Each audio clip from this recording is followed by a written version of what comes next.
ओम शांति। 20 सितंबर 2022। आज की साकार बाबा की महावाक्य। बाबा कहते, मीठे बच्चे, बाप समान पतितों को पावन बनाने का पुरुषार्थ करो। ये समय बहुत वैल्यूबल है, इसलिए व्यर्थ बातों में अपना समय बर्बाद मत करो। आज का प्रश्न, बाप बच्चों की किस एक बात पर बहुत तरस खाते हैं?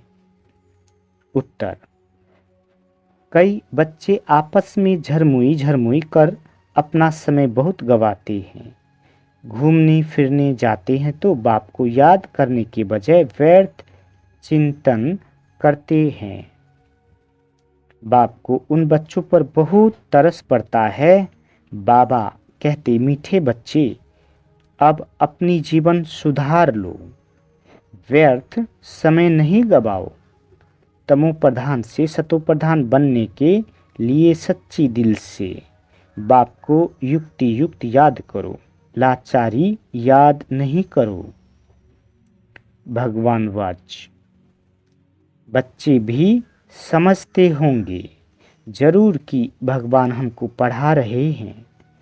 हम बहुत पुराने स्टूडेंट हैं। एक ही टीचर के पास कोई भी पढ़ते नहीं है। 12 मास पढ़ेंगे फिर टीचर बदली करेंगे। यहाँ ये मुख्य टीचर बदली नहीं होता। बाकी बच्चियाँ तो बहुत हैं राजयोग सिखाने के लिए। एक से तो काम चल ना सके। पावन बनने लिए कितने ढेर बुलाते हैं, एक को ही बुलाते हैं। पावन बनाने वाला एक ही टीचर ठहरा। वंडर है, जो पतित पावन को बुलाते हैं समझते कुछ भी नहीं। द्रौपदी ने भी पुकारा ना कि हमें यह नंगन करते हैं, रक्षा करो। आधा कल्प तुम पुकारते आए हो, बोलो। तुम ही सब तो पुकारते थे ना। द्रौपदी का मिसाल दिया है। पतित तो सारी दुनिया है। पतित और पावन में रात दिन का फर्क है। पतित है पत्थर बुद्धि। बाप आकर सब विकारों से घृणा दिलाते हैं। आत्मा समझती है कि मुझ आत्मा का ये शरीर पतित है। तुम भी समझते हो ये शरीर पतित है, जंग लगा हुआ है। जिन्हों को पावन फर्स्ट क्लास शरीर है, वो सारे विश्व पर राज करती थी। उनको कहेंगे पारस बुद्धि। पत्थर बुद्धि और पारस बुद्धि का गायन भी भारत में ही है। तो बच्चों को ख्याल आना चाहिए कि इस पतित भारत को पावन कैसे बनाएं। परंतु नंबरवार सर्विसफुल को ये ख्यालात आते होंगे और पतितों को पावन बनाने का पुरुषार्थ करते होंगे। बाप का पहला फर्ज ही ये है। बाप आते ही हैं तमो प्रधान से सतो प्रधान बनाने। तो जितना बाप को ओना है उतना बच्चों को भी ओना चाहिए। बाप कहते हैं, मैं तुमको अपने से भी ऊंचा बनाता हूँ। तुमको ख्यालात भी जास्ती चलने चाहिए। मेरे से भी जास्ती सर्विस तुम बच्चे करते हो ना। बाबा थोड़े ही 3-4 घंटे बैठ समझाते हैं प्रदर्शनी आदि में। बाप बच्चों की महिमा करते हैं, परंतु वह खुशी व योग कम दिखाई देता है। इसलिए बेहद का बाप जो इन द्वारा पढ़ाते हैं, यह सबसे नज़दीक है। इतना एकदम नज़दीक बाप दादा कब देखा है। मुख्य है ही आत्मा। आत्मा निकल जाए तो शरीर कोई काम का नहीं रहता। मनुष्य के शरीर की कोई वैल्यू नहीं रहती, कोई काम में नहीं आता, राख हो जाता है। जानवरों आदि की हड्डियां भी काम में आ जाती है, चमड़ा भी काम में आता है। मनुष्य का तो कुछ भी नहीं बनता। हड्डियां पानी में डाल खत्म कर देती हैं। निशानी भी नहीं रहती। उन्हों की निशानी फिर भी जंगलों में पड़ी रहती है। मनुष्य का सतयुग से लेकर त्रेता अंत तक तो मूल्य है। देवताएं हैं तब तो पूज्य लायक है। पीछे पाई की भी वैल्यू नहीं रहती। इसलिए कहा जाता है पत्थर बुद्धि भरी ढोते रहते हैं। पैसे आदि की चिंता रहती है, वहाँ तो बिल्कुल निश्चिंत रहते हैं। तो बाप कहते हैं तुम्हारा ये शरीर बहुत वैल्यूबल है, ये टाइम भी वैल्यूबल है, इनको वेस्ट नहीं गवाओ, फालतू बातों में समय नहीं गवाओ। अपनी आत्मा को याद के बल से सतो प्रधान बनाना है और कोई उपाय पावन बनने का नहीं है। एक ही शास्त्र में भगवान वाच है जिसको कहते हैं श्रीमद् भगवत गीता। तो बाप कहते हैं आओ कंगाल बच्चे, तुम्हें सिरताज बनाऊं। तुम भी समझते हो कि बरोबर हम कंगाल है, भल बहुत धनवान है, पद्मा पदमपति है, उन्हों के फोटो नाम आदि निकालते हैं ना। तुम बच्चों में भी नंबर वार धनवान है। तुम कहेंगे हम स्थायी सच्चे धनवान हैं, ये धन ही साथ देता है। तुम्हारे आगे वो सब कंगाल है, नाम भल पदमपति आदि है। सतगुरु बाबा ने भी तुम्हारा नाम पद्मा पदमपति अविनाशी रखा है। तुम हो स्वर्ग के पदमपति, वह है नरक के पदमपति। नरक और स्वर्ग को तुम समझते हो, वो पत्थर बुद्धि बिल्कुल नहीं समझते। आगे चल तुम्हारे पास आएंगे, जब विनाश देखेंगे तब समझेंगे ये तो पुरानी दुनिया का विनाश हो जाएगा। फिर कहेंगे ये ब्रह्मा कुमार कुमारियाँ तो सच कहते थे। अच्छा अब क्या करना है? कुछ कर नहीं सकेंगे। पैसे आदि एकदम जल मर सब खत्म हो जाएंगे।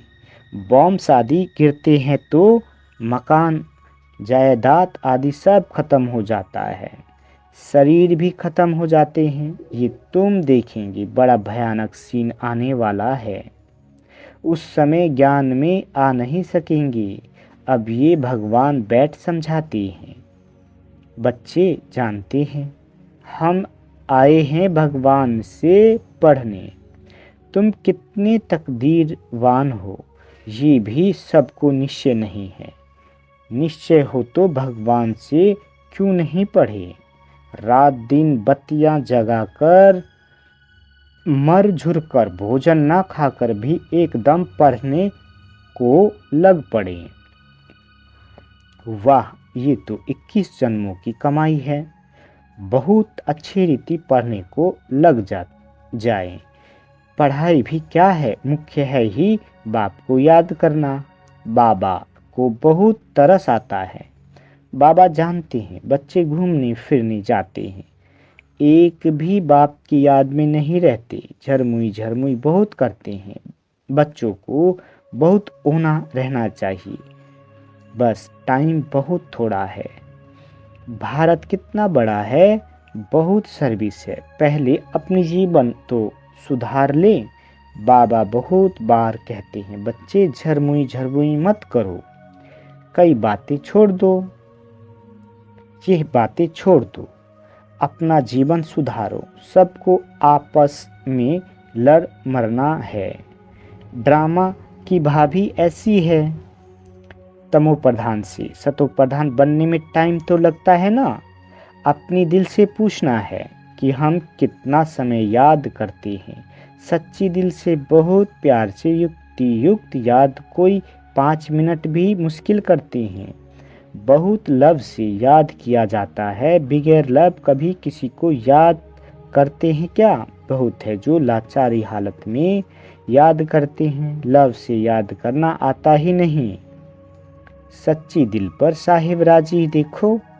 बाबा एक ही आवाज़ करते हैं, मन मना भव, अर्थात याद करो तो तुम्हारे सब पाप कट जाएंगे। हम ही तुम्हारा दोस्त हूँ, बाकी सब दुश्मन हैं। तुम एक दो के भी दुश्मन हो। बहुत आपस में लड़ते झगड़ते हैं तो दोस्त कैसे ठहरे? बाप कहते हैं अगर आत्मा भाई भाई समझो तो दुश्मनी सारी खत्म हो जाए। ना नाक ना कान ना मुख है तो दुश्मनी किससे करेंगे? शरीरों को देखो ही नहीं, तुम भी आत्मा वो भी आत्मा, तो दुश्मनी निकल जाती है। बहुत मेहनत है, बिगर मेहनत कुछ मिलता है क्या? उस पढ़ाई में भी कितना माथा मारते हैं, सहज भी है। बाप कहते हैं सिमर सिमर सुख पाओ। ये तो जानते हो कि भक्ति में सिमर सिमर दुख ही पाया है। जिसको सिमरते हैं उनको ऑक्यूपेशन का पता नहीं। कितने को सिमरते हैं, हनुमान को सिमरो, गणेश को सिमरो। एक है सिमर सिमर सुख पाओ, दूसरा है सिमर सिमर दुख पाओ। कोई की भक्ति रात का है, कोई की भक्ति रात है ना, क्योंकि भक्ति रात है ना। शिव बाबा की रात थोड़े ही हो सकती, रात के धक्का खाया जाता है, रात में धक्का खाया जाता है। पहले नंबर में यह ब्रह्मा धक्का खाते हैं, उसके साथ तुम ब्राह्मण भी साथी हो। ब्राह्मणों का सारा कुल है, जो भी ब्राह्मण बनते हैं वह आकर सुख पाते हैं सिमरने से। तुम सबको कहते हो कि शिव बाबा को याद करो तो पाप कट जाएंगे। तुम एक बाप का सिमरन करते हो, मनुष्य तो अनेकों का सिमरन करते करते पाप आत्मा बन जाते हैं, सीढ़ी उतरते जाते हैं। अब तुम एक बाप को याद करो अर्थ सहित। बाप कहते हैं मैं आया हूँ वर्षा देने, पावन बनाने, अर्थ है ना। शिव बाबा पतित पावन है, ये किसी को पता भी नहीं है। कोई आकर बतावे तो सही कि कैसे आकर पावन बनाते हैं। तुम्हारे पास यहाँ बैठे भी पूरी रीति जानते ही नहीं है। माया भुलाने वाली कोई कम नहीं है। तुम खुद कहते हो बाबा हम याद करते हैं, माया भुला देती है। बाबा कहते हैं अरे तुम बाबा को याद नहीं करेंगे तो वर्षा कैसे मिलेगा? बाप के सिवाय कोई वर्षा देगा? जितना बाप को याद करेंगे उतना वर्षा ऑटोमेटिकली मिलेगा। सीधा समझाते हैं। राजा स्थापन हो रही है, इसमें सूर्यवंशी भी बनते हैं। कितने मनुष्य के कान तक आवाज़ पहुंचना है। बाबा कहते हैं बच्चे मंदिरों में जाओ, गली गली में जाकर सर्विस करो। बाबा के भक्त सो देवताओं के भक्त, जैसे मंदिरों व सत्संगों में बैठे रहते हैं। बुद्धि कहाँ न कहाँ धंधे धोरी मित्र संबंधी आदि तरफ दौड़ती रहती है, धारणा कुछ भी नहीं। यहाँ भी ऐसे हैं जो कुछ भी सुनते नहीं, झुटका खाते रहते हैं, बाप को देखते नहीं। अरे ऐसे बाप को तो कितना ना अच्छी रीति देखना चाहिए। सामने टीचर बैठा है, बाप कहते हैं मैं इन कर्मेंद्रियों द्वारा तुमको पढ़ाता हूँ। आत्मा पढ़ती है, बाप आत्माओं से बात करते हैं। आँख कान नाक आदि पढ़ते हैं क्या? पढ़ने वाली आत्मा है। दुनिया में ये किसी को पता नहीं है, क्योंकि देह अभिमान है ना। आत्मा में ही सब संस्कार है। बाप कहते हैं आत्मा को देखो, कितनी मेहनत की बात है। मेहनत बगैर विश्व के मालिक थोड़े ही बनेंगे, मेहनत करेंगे तब विश्व के मालिक बनेंगे। वंडर तो देखो कि बेहद की पढ़ाई है, पढ़ाने वाला बेहद का बाप है।